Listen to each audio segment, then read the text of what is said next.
Jangan nonton sendiri, serius ini serem. Jangan nonton sendiri, Wak. Kalau sendiri kalian post dulu, entahlah kalian ajak siapa nonton sama. Jangan sendirian. Ya.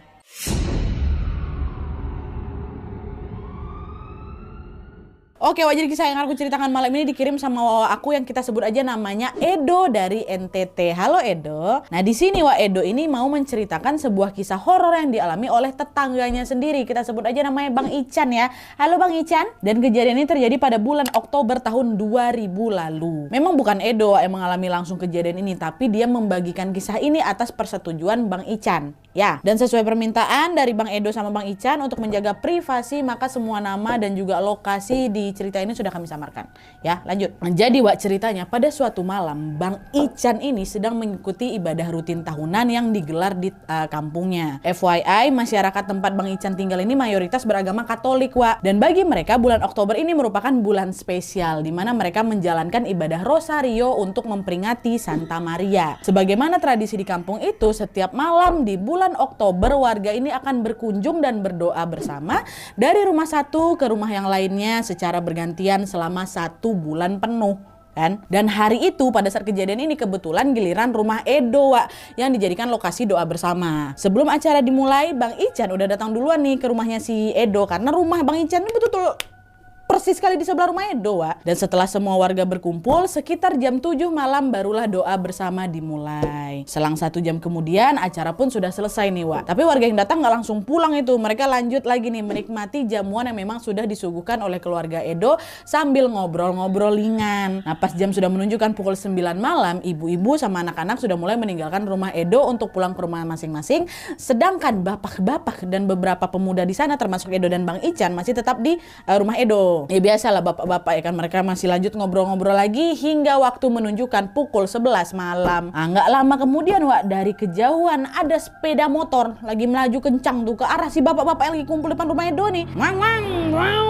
Gitu. Mereka refleks langsung nengok ke sana kan. Siapa orang ini kok malam-malam masih ngebut gini, kata mereka. Dan tanpa disangka-sangka motor itu ternyata berhenti tepat di depan rumahnya Bang Ican, sebelah rumahnya si Edo.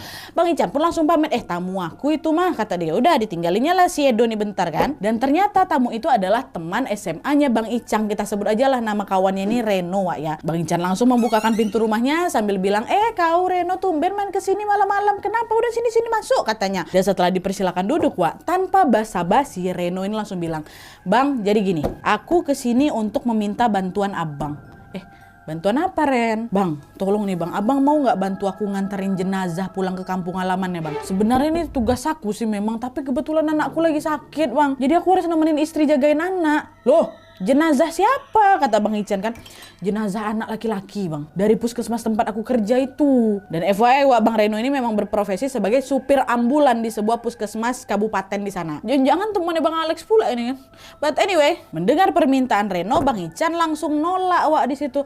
Aduh maaf kali Reno, kalau ini aku nggak bisa bantu ya Ren. Penolakan Bang Ican ini bukan tanpa alasan Wak, karena Bang Ican sendiri pun tidak berpengalaman mengemudikan mobil ambulan, nggak biasanya. Dan selain itu juga jarak tempuh menuju ke kampung halaman si jenazah ini bisa dibilang cukup jauh, sangat jauh malah. Bang Ican nggak mau ngambil resiko, apalagi pada saat itu sudah larut malam. Tapi Reno terus tuh Wak, memohon kepada Bang Ican, tolonglah Bang, aduh macam mana nih, kasihan jenazah tuh anak kecil loh Bang. Saya juga nggak bisa ninggalin anak saya, istri saya macam mana nanti sakit kalau ada apa-apa macam mana. Karena dipush terus kan, ya udahlah Bang Ican pun jadi kesian. Akhirnya Bang Ican bilang, oh ya udahlah sinilah biar aku aja yang ngantar. Katanya betul Bang ya ampun makasih banyak Bang ya, semoga Tuhan yang membalas kebaikanmu, kata Reno. Dan setelah mengiyakan permintaan Reno, Bang Ican pun berpamitan lawak sama istrinya kan.